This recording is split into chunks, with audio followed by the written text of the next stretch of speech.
Alex David Palakkal. നിയ ആ പേര് കേട്ടതും പെട്ടെന്ന് റയാനെ നോക്കി. ചാച്ചൻ, നിയ പറഞ്ഞു. റയാൻ നിയയെ നോക്കി. ചാച്ചൻ ചിലപ്പോൾ ഇതുവഴി പോയപ്പോൾ എന്നെ കൂടെ കൂട്ടാനായി ഇറങ്ങിയതാകും, നിയ പറഞ്ഞു. എന്നെ കാണണമെന്നല്ലേ പറഞ്ഞത്? എന്തായാലും പോയി നോക്കിയിട്ട് വരാം, റയാൻ ഒരു ചിരിയോടെ പറഞ്ഞ് പുറത്തേക്കിറങ്ങി. വിസിറ്റിംഗ് റൂമിൽ തന്നെയായിരുന്നു അലക്സ് ഇരുന്നത്. ഫോൺ നോക്കിയിരിക്കുകയായിരുന്നു. റയാനെ കണ്ട് ഒന്ന് പുഞ്ചിരിച്ചു. സാർ എന്താ ഇവിടെ? റയാൻ ചിരിച്ചുകൊണ്ട് അവന് നേരെ കൈനീട്ടി ചോദിച്ചു. ഏയ്, ഞാൻ ഇതുവഴി പോയപ്പോൾ ഒന്ന് കയറിയതാണ്.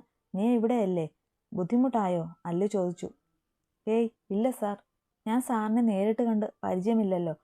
പിന്നെ നീയ ഇപ്പോൾ പറഞ്ഞു അവളെ കൂട്ടാനാകും വന്നതെന്ന്, റയാൻ പറഞ്ഞു. അങ്ങനെ ഒരു ഉദ്ദേശം കൂടെയുണ്ട്. അവൾ രാവിലെ സ്കൂട്ടി എടുത്തില്ലല്ലോ, ക്രിസ്റ്റി അല്ലയോ കൊണ്ടാക്കിയത്, അല്ലു പറഞ്ഞു. സാർ വേണമെങ്കിൽ അവളെ കൂട്ടിക്കോളൂ, കുഴപ്പമില്ല, ഫസ്റ്റ് ഡേ അല്ലേ, റയാൻ പറഞ്ഞു. ഇല്ല, അവളുടെ ജോലി ടൈം കഴിഞ്ഞു വിട്ടാൽ മതി, അല്ലു പറഞ്ഞു. ഏയ്, ഡ്യൂട്ടി കഴിയാറായി സാർ, അതുകൊണ്ട് കുഴപ്പമില്ല, റയാൻ പറഞ്ഞു. കുറച്ചു കഴിഞ്ഞ് നിയ വന്നു. അവൾ വന്ന ഉടനെ ചാച്ചന്റെ കയ്യിൽ തൂങ്ങി. അലക്സ് ഇറങ്ങും മുന്നേ റയാനെ കൂട്ടി കുറച്ച് നീങ്ങി നിന്ന് സംസാരിച്ചു. ആ സംസാരത്തിൽ അവന്റെ മുഖം മാറുന്നത് നിയ ശ്രദ്ധിച്ചു. എന്താ സാർ? റയാൻ അല്ലുവിനോട് സംശയത്തോടെ നോക്കി ചോദിച്ചു. നീയും ഏതനുമായിട്ട് എന്തെങ്കിലും റിലേഷൻ ഉണ്ടോ? റയാന്റെ മുഖത്ത് പെട്ടെന്നുണ്ടായ ഞെട്ടൽ അലക്സ് ശ്രദ്ധിച്ചു.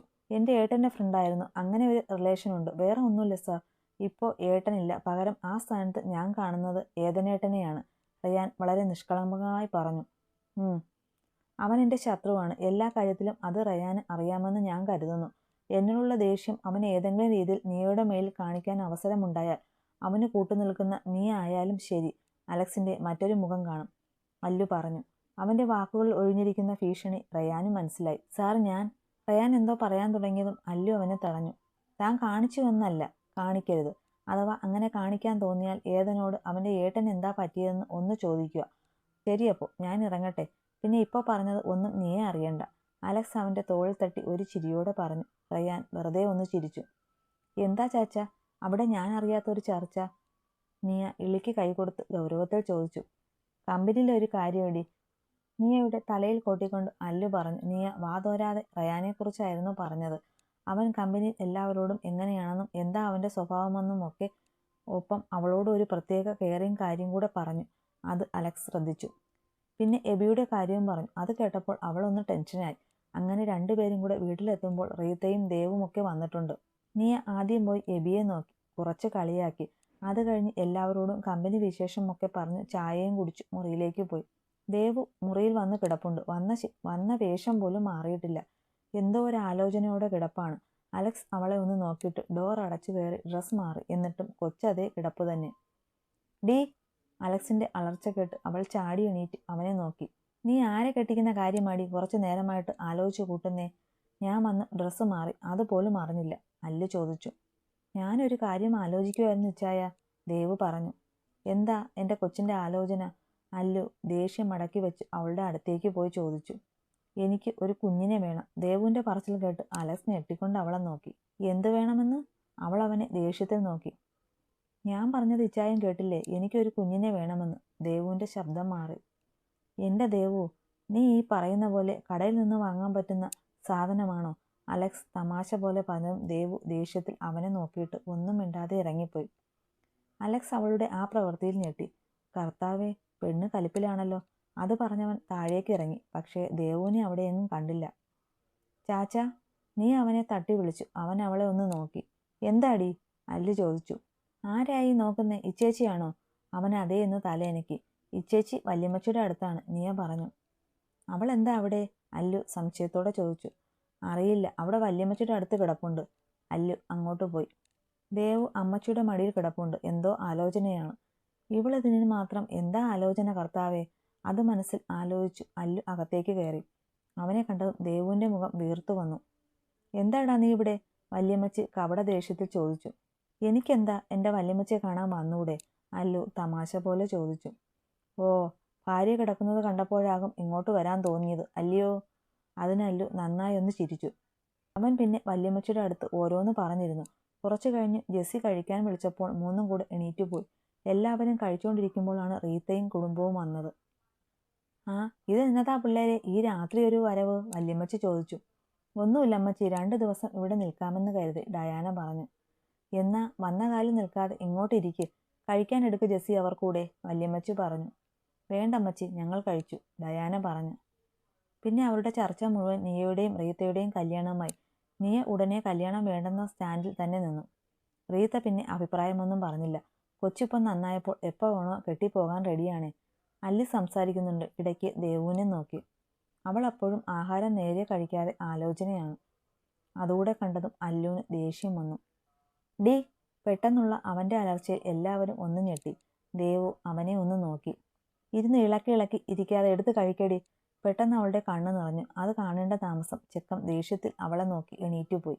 ദേവു ദയനീയമായി എല്ലാവരെയും നോക്കി. മോൾ അത് കാര്യമാക്കണ്ട. മോൾക്ക് വേണ്ടെങ്കിൽ മോള് കഴിക്കണ്ട. പോയി കൈ കഴുകിക്കോ, ഡെബി പറഞ്ഞു. അവൾ എണീറ്റ് കൈ കഴുകി മുറിയിലേക്ക് പോയി. അപ്പോഴേക്കും അല്ലു പുറത്തേക്കും. പിള്ളേർ പിണങ്ങി എന്ന് തോന്നുന്നു. അതാണ് രണ്ടും രണ്ടു വഴിക്ക് പോയത്, വല്യമ്മച്ചി പറഞ്ഞു. ആ, അത് നാളെ രാവിലെ തീർന്നോളും. വല്യമ്മച്ചി അത് കാര്യമാക്കണ്ട, ഡെബി ഒരു ചിരിയോടെ ജെസ്സിയെ നോക്കി പറഞ്ഞു. ദേവു മുറിയിൽ പോയി ഫ്രഷായി കിടന്നു. കുറച്ചു കഴിഞ്ഞ് അല്ലു അങ്ങോട്ട് വന്നു. അവൻ വന്നതറിഞ്ഞിട്ടും ഒന്നും മിണ്ടാതെ കിടന്നു. അവൻ ശ്വാസം ഒന്ന് ആന്ന് വലിച്ചു. പിന്നെ ഡോർ അടച്ചു ലൈറ്റ് ഓഫാക്കി അവളുടെ അടുത്തേക്ക് പോയി കിടന്നു. എന്നിട്ടും അവൾ തിരിഞ്ഞില്ല. മിണ്ടാതെ തന്നെ കിടന്നു. അവൻ അവളെ ചേർത്ത് പിടിച്ചു കഴുത്തിൽ മുഖം പൂഴ്ത്തി. അവൾ ഒന്ന് പിടഞ്ഞു മാറാൻ നോക്കി. പിന്നെ മിണ്ടാതെ കിടന്നു. അവൻ അവളുടെ കാതിൽ ഒന്ന് അമർത്തി ചുംബിച്ചു. ദേവു! അല്ലു വിളിച്ചു. അവളൊന്നും മിണ്ടിയില്ല. ദേവു! അവൻ വീണ്ടും വിളിച്ചു. അവളൊന്ന് അമർത്തി മൂളി. ഇങ്ങോട്ട് നോക്കൂ ദേവു, എനിക്കൊരു കാര്യം പറയാനുണ്ട്. അവൾ തിരിഞ്ഞവൻ്റെ മുഖത്തേക്ക് നോക്കി. അവളുടെ മുഖം കണ്ടപ്പോൾ അല്ലുവിന് അവളോട് വല്ലാത്ത വാത്സല്യം തോന്നി. എൻ്റെ ദേവുവിനോട് ആരെങ്കിലും ഇന്ന് കുഞ്ഞിനെക്കുറിച്ച് ചോദിച്ചോ? അവളെ ചേർത്ത് പിടിച്ച് ചോദിച്ചു. അവൾ ഇല്ലെന്ന് തലയനക്കി. പിന്നെ ഇവിടെ അമ്മയോ പപ്പയോ പേരക്കുട്ടിയെക്കുറിച്ച് സംസാരിച്ചോ? അല്ലു ചോദിച്ചു. ഇല്ല, ദേവു പറഞ്ഞു. പിന്നെ എന്തിനാ ഇന്ന് കുഞ്ഞിൻ്റെ കാര്യം പറഞ്ഞത്? അവളൊന്നും മിണ്ടാതെ മുഖം താഴ്ത്തി. പറയടോ. അവനവളെ കൂടുതൽ ചേർത്ത് പിടിച്ചു. അറിയില്ല, പെട്ടെന്ന് അങ്ങനെ ഒരു ആഗ്രഹം തോന്നി, ദേവു പറഞ്ഞു. അവളുടെ ശബ്ദമിടറുന്നത് അല്ലു ശ്രദ്ധിച്ചു. ദേവു, എൻ്റെ മുഖത്ത് നോക്ക്, അല്ലു അവളോട് പറഞ്ഞു. അവൾ അവനെ മുഖമുയർത്തി നോക്കി. താനിപ്പോൾ പറഞ്ഞതല്ല ശരിക്കും കാരണമെന്ന് എനിക്കറിയാം. ഇനി അത് എന്താണെന്ന് ഞാൻ കൂടുതൽ ചോദിക്കുന്നില്ല. അവളൊന്നും മിണ്ടിയില്ല. ഞാനൊരു കാര്യം പറയുന്നത് ശ്രദ്ധിച്ച് കേൾക്കണം. അവൾ എന്തായെന്ന പോലെ അവനെ നോക്കി.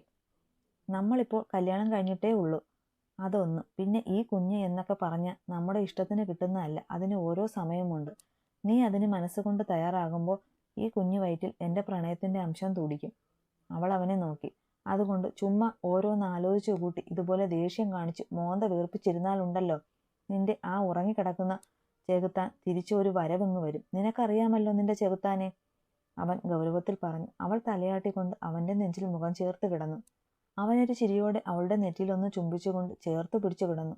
കഥകൾ പെട്ടെന്ന് മുട്ടുകേട്ട് അവൻ അവളെ നീക്കിക്കിടത്തി എഴുന്നേറ്റു.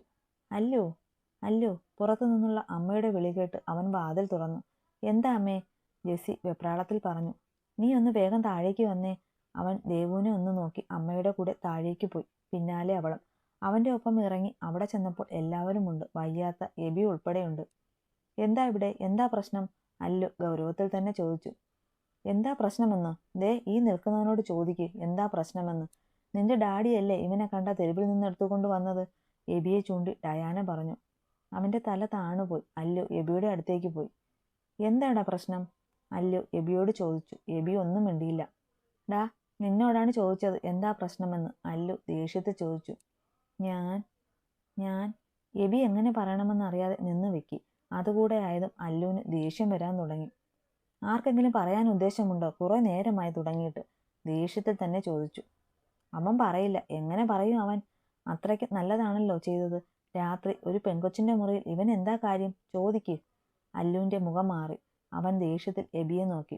പറയടാ പുല്ലേ, എന്താ ഉണ്ടായതെന്ന്. നിന്റെ നാവ് ഇറങ്ങിപ്പോയോ? അല്ലുവിൻ്റെ അലർച്ച കേട്ട് ദേവു ഞെട്ടിക്കൊണ്ട് അടുത്തു നിന്ന് നിയയുടെ കയ്യിൽ മുറുകെ പിടിച്ചു. നിയ അറിയാതെ ചിരിച്ചുപോയി.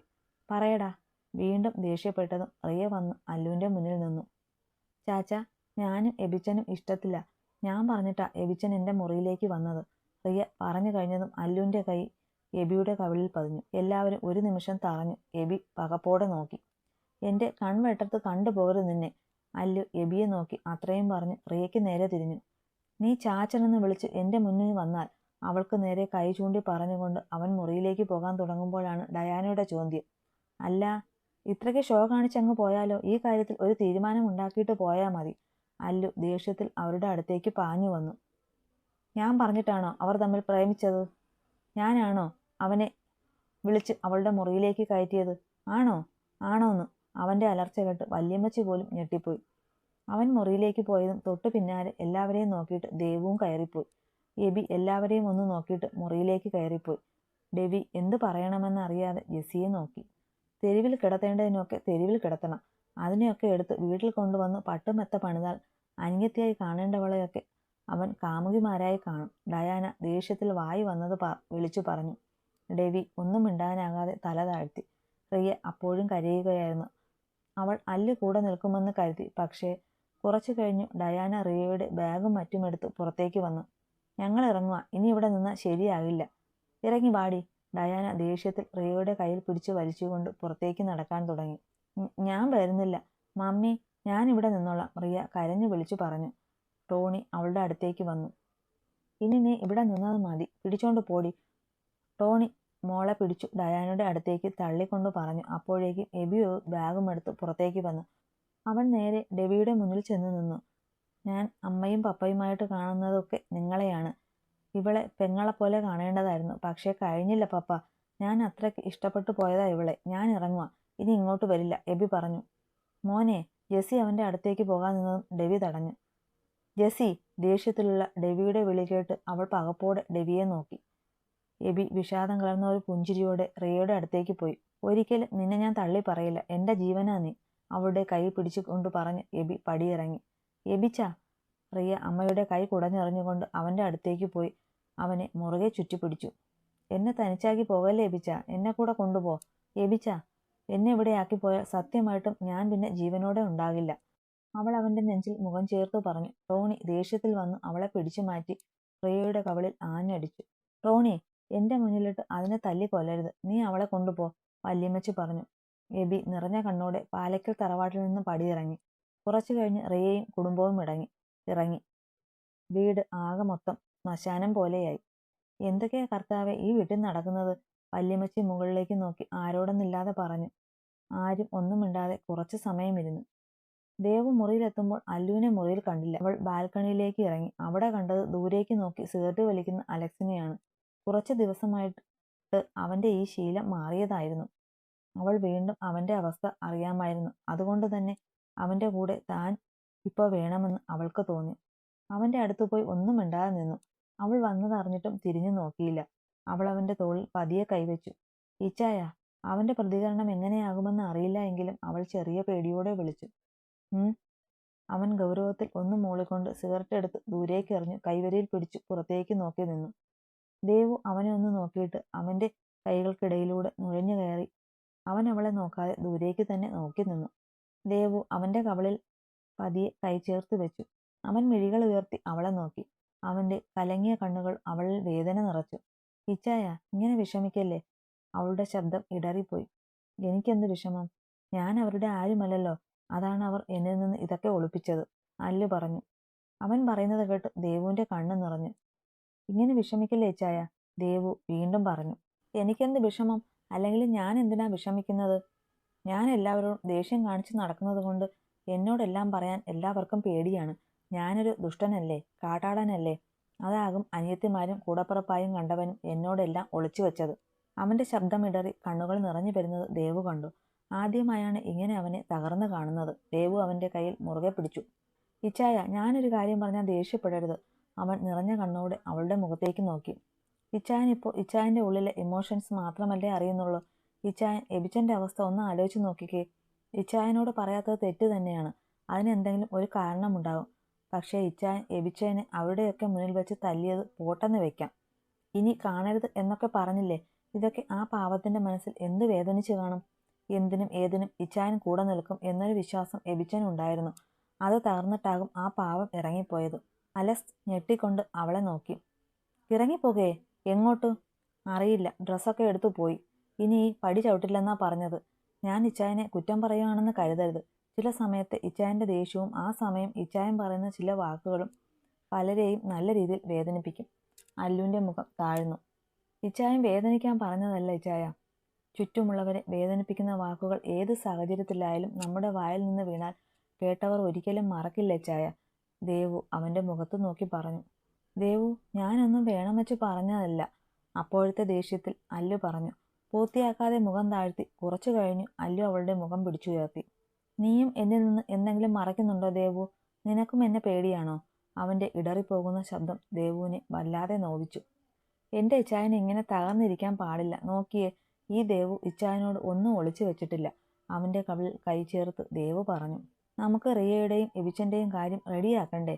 എന്റെ ഇച്ചായൻ ഇങ്ങനെ വിഷമിച്ചിരുന്നാൽ എങ്ങനെ ശരിയാകും? അവന്റെ മൂഡ് മാറ്റാനായി ചോദിച്ചു. പക്ഷേ അവളെപ്പോലും ഞെട്ടിച്ചുകൊണ്ട് അവൻ അവളെ മുറുകെ കെട്ടിപ്പിടിച്ച് അവളുടെ കഴുത്തിൽ അവന്റെ മുഖം അമർത്തി വെച്ചു. അവളൊന്ന് ഞെട്ടിപ്പോയെങ്കിലും അവന്റെ അവസ്ഥ മനസ്സിലാക്കി അവനെ ചേർത്തു പിടിച്ചു. അവനൊന്ന് ഓക്കെ ആയതും അവളുടെ കവിളിൽ ഒന്ന് അമർത്തി ചുംബിച്ചുകൊണ്ട് അകത്തേക്ക് കയറിപ്പോയി. ദേവു ഒരു ചിരിയോടെ ഡോറടച്ച് അകത്തേക്ക് കയറി. ഇച്ചായ, എന്താ തീരുമാനം? ആന്റിക്കും അങ്കിളിനുമൊക്കെ അവരുടെ റിലേഷൻ താല്പര്യമില്ല. ഇച്ചായും കൂടെ അങ്ങനെ കാണിച്ചതുകൊണ്ട് എബിച്ചന്റെ പ്രതീക്ഷയും തെറ്റി കാണും, ദേവു പറഞ്ഞു. അല്ലു ഒന്നും മിണ്ടിയില്ല.